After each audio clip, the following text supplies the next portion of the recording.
Hello, my name is Nicole Cass-Colvin. I use she, her, hers pronouns, and I've done advocacy work for 5 years. I've done 3 of those years in the state of Indiana, and I've gotten the opportunity to collaborate a lot with folks from Indiana Disability Justice to serve survivors with disabilities. I've been able to walk with quite a few survivors with disabilities on their healing process. And I was able to be a panelist on the first webinar in this series. And so, unfortunately, I'm not able to be here live with you today, but Sierra and Jen asked me to talk a little bit about some of the challenges within serving survivors with disabilities. So, I wanted to touch on a few of the main things that I've seen in my advocacy career. And so, I think some of the challenges are threefold. So, systemic, societal, and within our agencies. So, as far as society, of course, we know that violence thrives with oppression.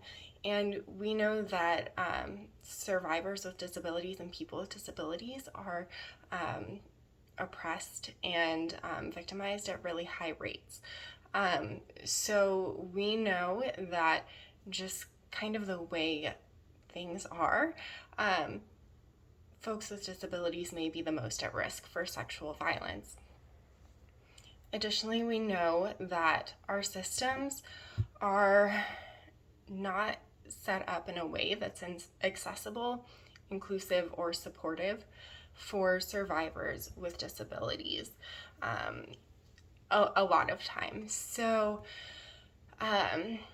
when I say that, a lot of what I think of is that our legal systems, our criminal justice systems, our support systems, first of all, they're really focused on like this fast pace. Like you do a quick interview, you get in and out, your court case is quick, a lot of folks just want to get in and out of the courtroom. There's not a lot of time to think or speak, which isn't accessible to everybody. Additionally, it's expected that people are able to speak vocally and to tell about their experience, and not everybody does communicate vocally. And so that can be a huge barrier. We also know that a lot of the processes really rely on linear narratives, and not everybody thinks linearly, not everybody speaks linearly, and I've noticed, especially with survivors with disabilities, there may not be a linear narrative.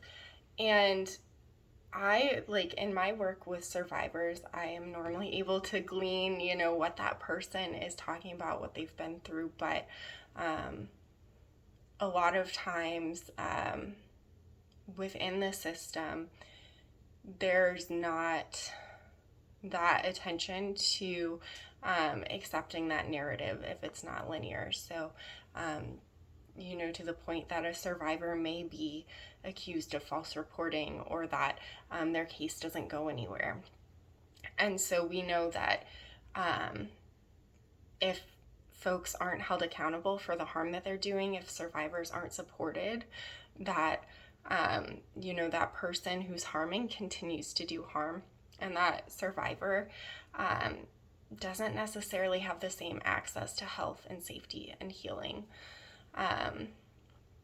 So also within that, we know that folks with disabilities in general are taught to rely on caregivers, to comply with authorities, to be touched with or without consent, and that there's not a lot of comprehensive sexual education. So just some things to think about as we think about the struggles for survivors with disabilities and the challenges that they may face.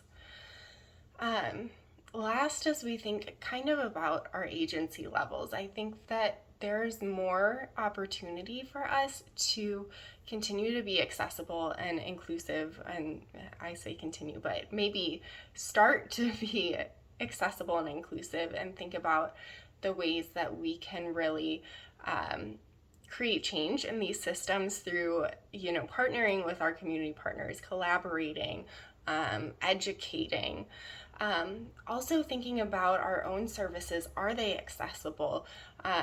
Are we thinking about accessibility with our buildings, with our materials? Do we have resources available right offhand if someone needs ASL? Or are we, waiting until that's a need? Who is represented in our leadership and our staff and our consultants and our community partners and our clientele?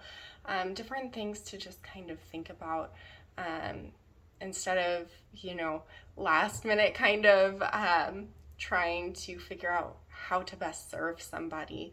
I know that often we're putting out fires in the advocacy world, but I challenge us all to be proactive about setting up survivors with disabilities for the best case scenario, the best advocacy, the best services.